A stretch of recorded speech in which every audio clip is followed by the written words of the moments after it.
shout out bedtime? Who? Bedtime. Bedtime, man. What is Yeah, bro. What it do? Bedtime crew. Hey man, listen, today I am here to talk about the fights that the UFC needs to make after 303 Pereira vs. Prochazka 2. I'm going to be talking about all the fighters that I was really impressed by, that I really want to see their next fight, what it should be. I mean, I'm obviously the best predictor on YouTube, but a lot of people don't remember. People forget, man. I'm the best matchmaker on YouTube as well, so we're going to get into that. I'm sorry that I'm not going to be matchmaking like Jillian Robertson in this video. If you want to see that, I don't know what to tell you, dude. I'm only here for bangers. And coming in strong from the prelims, Peyton Talbot got a huge win in 20 seconds. Again, I always say this, but I mean, this guy finishes in 20 seconds. People are glazing this guy. When I do it, it's a fucking problem. You know what I'm saying? But regardless, respects to Peyton Talbot. Brown sugar is what they're calling him. I fuck with it. He unleashed a call out after his win, and it's with great, you know, it's with a heavy heart that I must meet this request. Oh my god, he's gonna fucking destroy Adrien Yanez, bro.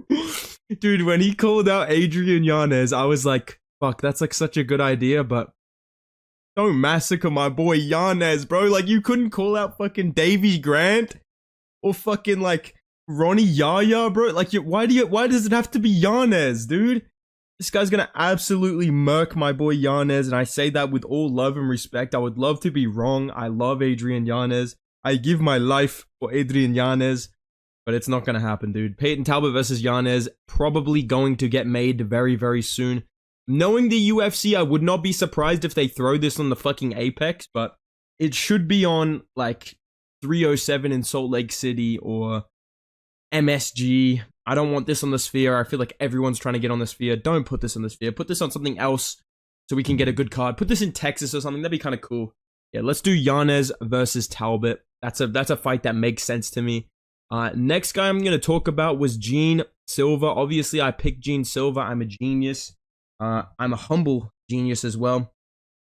Gene Silva looked good, bro. I know that he missed weight. I feel like that was because of an injury. He said something about, like, he fell down the stairs. Like, guy's a fucking grandma. Like, what the fuck are you doing falling down the stairs, bro? Like, regardless, if he can make weight and stay at 45, which I think he can, I would love to see Gene Silva versus David Onama. This is a fucking heater matchup, bro. This is one of those fights that I make, and I could explain it. I could go into the detail like I'm Luke Thomas and be like, well, you know, I really feel like the hand trapping and the outside foot position of this matchup.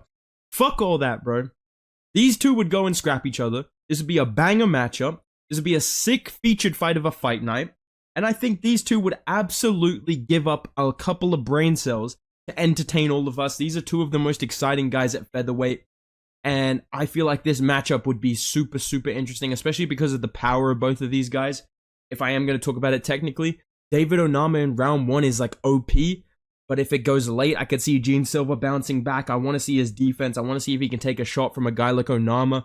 I think this is a really good matchup. Think of it like scuffed Adesanya versus Pereira at featherweight. You know what I'm saying? This is a banger, dude. Now, I was going to matchmake for Salty Man Joe Pyfer, but he called out Paul Craig. Just make that fight. Like, there's no explanation needed. Just make that fucking fight, dude. Same with Dan Ige. I was going to give him a fight, but Dana White said that he's going to fight Chepe Mariscal July 20th anyways, so that's the reward that you get for stepping up on short notice. You get, hey, you're going to fight in 3 weeks regardless, bro, so have a good day, man. So yeah, Dan Ige's going to fight fucking Chepe Mariscal. I'm going to start just straight up talk about Buckley versus, MVP versus Gary. Well, I just spoiled it. I'm going to cut that part out. MVP, he needs another fight. All right, dude, and he's in a kind of fucked position because in the welterweight division, I'm not gonna try and convince you. I already said what it is. I think they should do Buckley versus MVP. All right, dude. I think they should do Buckley versus MVP. This is probably the lowest ranked guy you can give MVP that's still gonna be exciting, right? Because you can't do MVP versus Luque. Luque's booked. You can't do MVP versus Neil Magny. Nobody gives a fuck. You want to see if you can get a matchup that will lead to a highlight reel finish or an exciting brawl for MVP. And I think MVP versus Buckley is that matchup. You know, Buckley has kind of a goofy goober style. He's kind of dancing around, jumping in and out of range. I could see a lot of different ways this fight could play out. Buckley could mix up the grappling. That would be interesting to see. If this guy can't stuff the takedowns off Ian Gary, he might be a bit cooked against Buckley, but I feel like this is a little bit more volatile of a matchup where you're likely to get a finish. These are two big names at welterweight that are kind of in the same ranking area. And the winner of this is going to move on to fighting Wonder Boy, or fighting the loser of, other fights that I'm going to make in the division. Maybe the loser of Burns versus Brady. You know what I'm saying, dude? So I feel like Buckley versus MVP makes a lot of sense. This is a pay-per-view worthy matchup. Maybe being selfish, I would love to see this headline of Fight Night. Like, can we get some fucking big names on Fight Nights? Am I asking for too much? That I don't want to see Tracy Cortez versus Rose Namajunas main event of Fight Night? That I don't want to see fucking Amanda Lemos? I would rather see Buckley versus MVP? Maybe I'm asking for too fucking much, but this will probably go on a pay-per-view. Let's do Buckley versus MVP. Winner fights Wonder Boy in December. Who says no? I think this is a good idea. Let's move on to Ian Gary. Sit down, shut up. This is the part of the video where a lot of people click off, so keep fucking watching. My YouTube app tells me 6 minutes in is when people want to hear the most important thing, or else they're going to leave. So I will say this, dude. You probably like me, unless you're one of these annoying Twitter hardcores that's like, bro, Ian Gary's a problem, dude. His actual grappling is so good. These casuals need to go... Shut the fuck up, bro. Ian Gary landed 4 fucking strikes against MVP in the first round. Got completely outstruck. Mixed up the grappling. Well done. I'm not mad at him for mixing up the grappling. All I'm saying is, feed him to fucking Usman, bro. Listen, dude. He's calling out Colby. Colby ain't fighting you, bro. First of all, nobody wants to see that. I don't know about you guys. I don't want to see Gary versus Colby. After seeing him fight MVP and not even attempt to fucking outstrike him, just turning into fucking Pantoja with a boss baby hairline. I don't want to see you fight Colby. I don't want to see you and Colby breathe on each other's necks for 15 minutes. Call me crazy. I would rather see Kamaru Usman defend his ranking against Ian Gary. It makes sense. They've trained together before.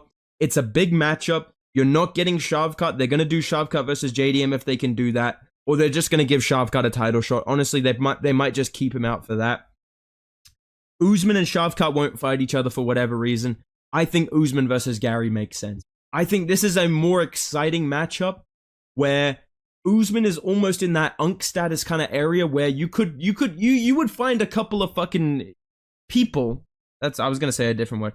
A couple of fucking people that would be picking Ian Gary to win this. A lot of people would be, dude, Ian Gary's going to win the outside foot battle. He's going to kick at his calves and head kick and grapple. Bro, I think Usman would fuck up Ian Gary, and I think this would be a great matchup for Abu Dhabi. Maybe for, I don't know, pay-per-view in December. I think this would be a good fight. I think Usman versus Gary is a lot more exciting and probably easier to put together than Colby versus Gary. So I feel like a lot of people are going to be matchmaking Gary versus Colby. I think Usman makes a little bit more sense.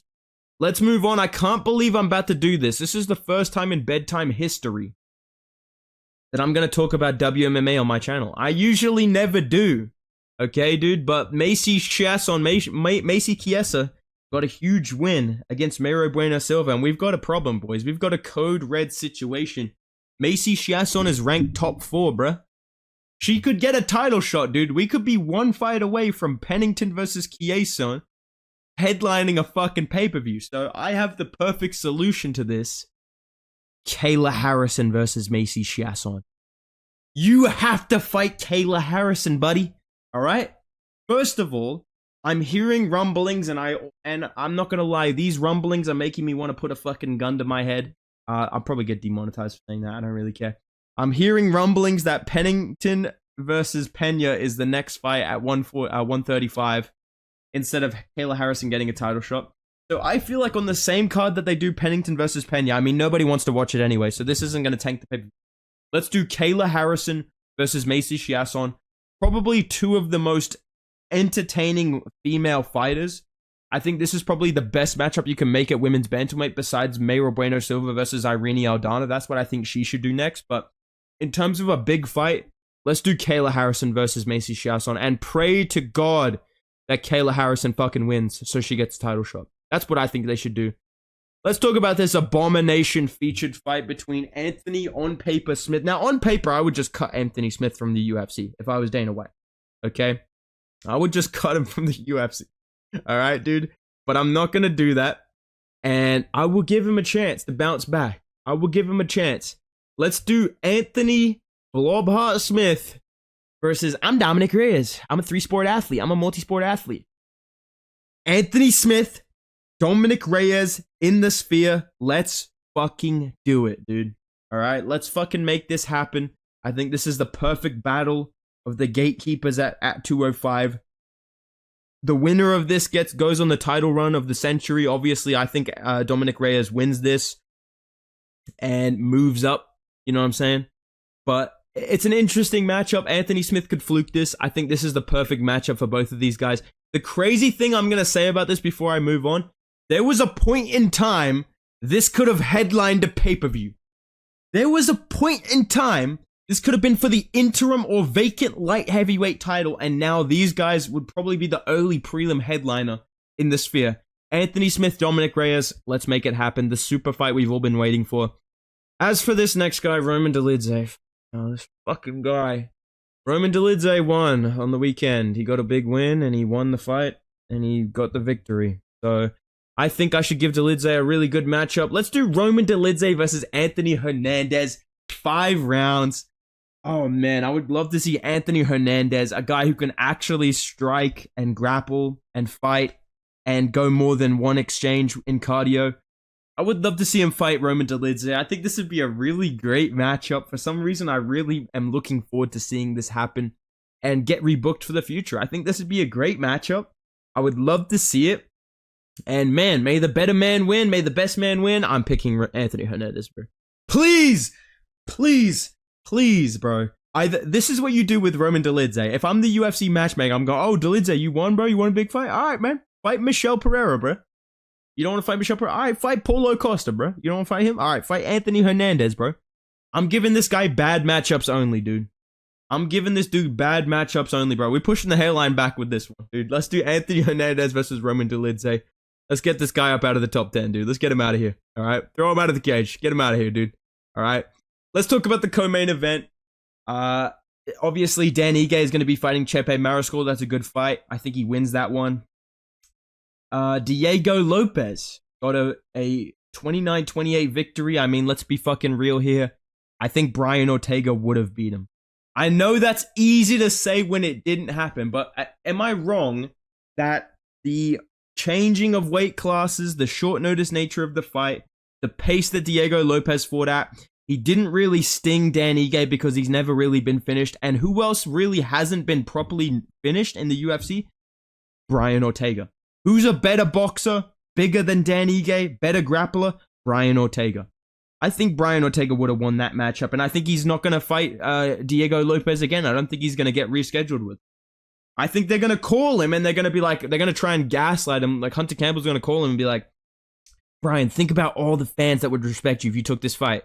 Well, you know, like, dude, come on, you got to help the fans out. You got to take this fight again. You got to make it, give the people what they wanted. Sometimes the best response is no response. You know, I didn't pull out of the fight because I was sick, dude. I pulled out of the fight because I had an injury. I broke something. You know, I broke my heart. That's the truth of it. You know, it is what it is, dude. I gotta fix my feathers, dude. Brian Ortega's not fighting Diego Lopez. That motherfucker's moving up to 155. I don't think he's gonna come back this year. He might come back way later in the year, like December, but I have a feeling Brian Ortega is going to be out of action for a little bit. This is what he does, okay? This is what he fucking does. But Diego Lopez, he does want to fight at the Sphere. Dana White said he'll get one. Do Yair Rodriguez versus Diego Lopez. I mean, come on, dude. Let's fucking see, bro. Because if he finishes Yair Rodriguez as easily as Brian Ortega did, oh, this guy smokes Brian Ortega. All right, let's see it. Prove it. Beat Yair Rodriguez, huh? Because all fucking week, I'm not biased. I love Diego Lopez. Don't take this as me hating on Diego Lopez. All I'm going to say is, all fucking week, people have been telling me, bro, that's not Diego Lopez. That's Yair Rodriguez. Bro, you're talking about Yair Rodriguez, bro. We're not talking about Diego Lopez. Prove it then. Prove that this guy's so much better than Yair Rodriguez. Finish Yair Rodriguez at the Sphere. Pause.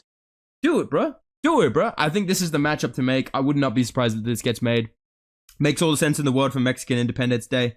Yeah, I think this is probably pretty likely to happen. Let's do Yair versus Diego Lopez. That's a great matchup. I think Lopez wins that. I do.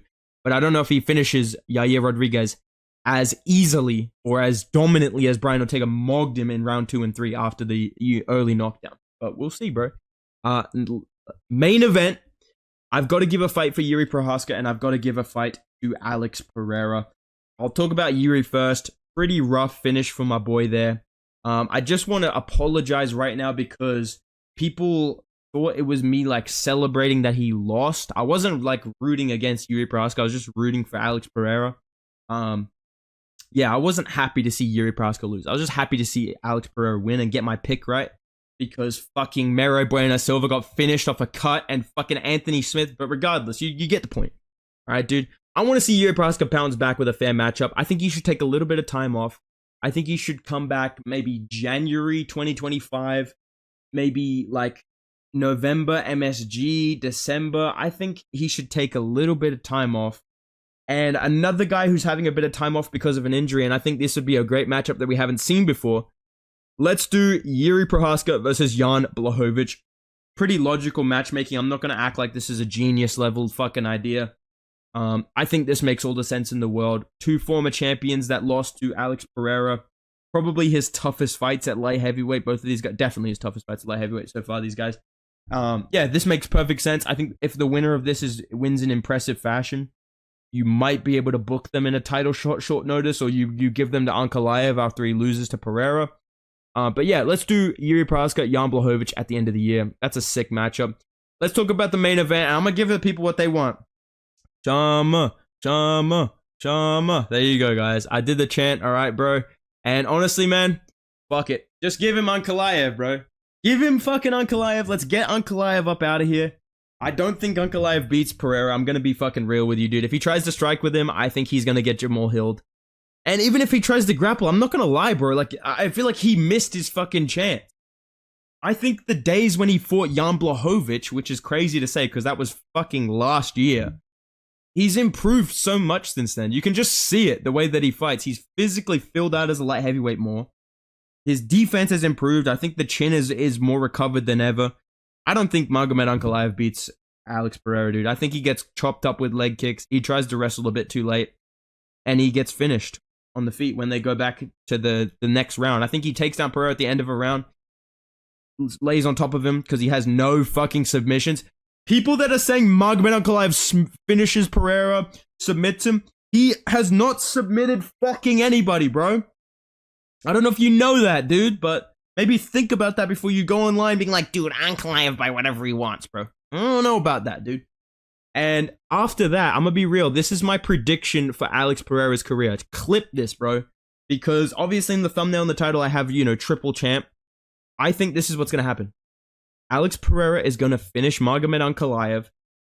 Dana White is going to be so impressed that he's going to be like, fuck it, just give the kid whatever he wants, whatever. Give this kid whatever he wants. He's 37. Give this kid whatever he wants. All right, dude. Aspinall will beat Curtis Blades. I'm sorry, bro. I love you. He will beat him, but he won't outstrike him. He'll get outstruck by Curtis Blades and have to wrestle him and get the submission, which we saw Gelton Almeida able to take down Blades. I think Aspinall will be quick enough to do that.